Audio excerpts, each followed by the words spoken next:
At sa ibang balita, sa ikalawang araw ng filing, naghain na ng kani-kanilang mga Certificate of Candidacy ang ilan pang kandidato sa pagkasenador, maging ang ilang sikat na personalidad na tatakbo sa lokal na posisyon. Saksi si Tina Panganiban Perez.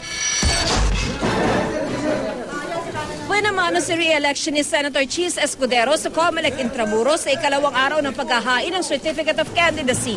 Dito sinagot niya ang balitang binawala ng Liberal Party ang mga common candidate nito na sumama sa mga sortie ng United Nationalist Alliance o UNA. Wala pang usapan tulad nun. Nababasa lang namin yan sa pahayagan. Dapat maresolbahan partikular sa tatlong common candidates sa mga darating na buwan. Naghain na rin ng COC si dating Las Piñas Representative Cynthia Villar na nasa Senate slate ng administrasyon, kasama si dating Senador Jambi Madrigal na dumikdik sa kanyang asawang si Senador Manny kaugnay ng kontrobersyal na C5 Road Extension Project. Nagkaayos na rin daw sila ng Pangulo. We have moved on and we should always move on. Hindi tayo dapat mag-dwell sa past kasi we cannot be successful that way. And it's good for the country. Mas nag-move on na kami ni President Aquino. We have always been friends. We were together in Congress. It's just that we were political opponents in 2010. Sinamahan naman ng inang si Susan Ross si MTRCB Chairperson Grace Polla Manzares na maghain din ng COC sa pagkasenador. Otomatikong resign na siya sa MTRCB at kapo ikakampanya ng administrasyon at UNA. Ang talagang hindi nawawala yung alaala ni FPJ na sana magkaroon din ng pagtuldok o pagpatuloy ng mga naudlot niyang pangarap. Siguro magsisinungaling ako kung hindi ko naaalala yun paminsan-minsan. Katulad ng pagpasok ko dito ngayon, maraming alaalang nagbalik sa akin. Nung sinamahan ko rin ang aking kabiyak na si Rani para magrehistro. Sakay naman ng jeep ni ERAP si dating Pangulong Joseph Estrada at running mate na si Vice Mayor Isko Moreno. Bumaba sila sa Liwasan Bonifacio at saka naglakad papunta sa District Office ng Commission on Elections sa Rosero Street sa Maynila.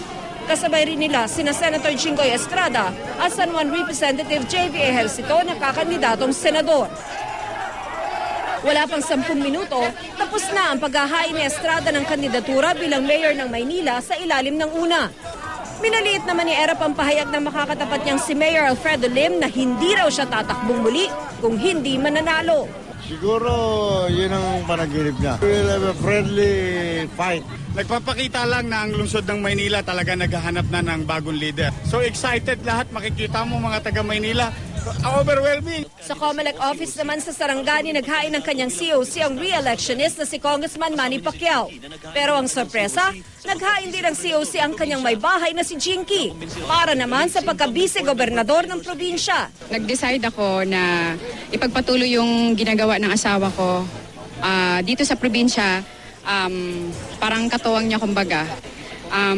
Ngayon ang right time, so I decided to run. Lahat ng ginagawa ko, alam naman niya at kung paano ko in-implement yung mga projects at anong ginagawa ko para sa probinsya, alam na alam niya, kaya kumpiyansa ako at matutulungan niya ako. Sa Parañaque, sinabayan pa ng motorcade ang paghahain ng COC ni Alma Moreno, dating mister na si Joey Marquez at si Ryan Iliana.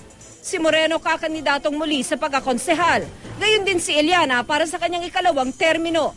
Si Marquez naman, tatakbo sa Kongreso. Tahimik naman dumating sa tanggapan ng Comelec ang aktor at incumbent city councilor na si Alfred Vargas kasama ang kanyang may bahay na si Yasmin. Tatakbong kongresista si Alfred sa ikalimang distrito ng Quezon City. Makakatunggali niya si Marian Susano. Bilang bahagi naman ng patuloy na paghahanda para sa 2013 elections, binuo ng Comelec ang isang campaign finance unit na bubusisi sa gasto sa pangangampanya ng mga kandidato.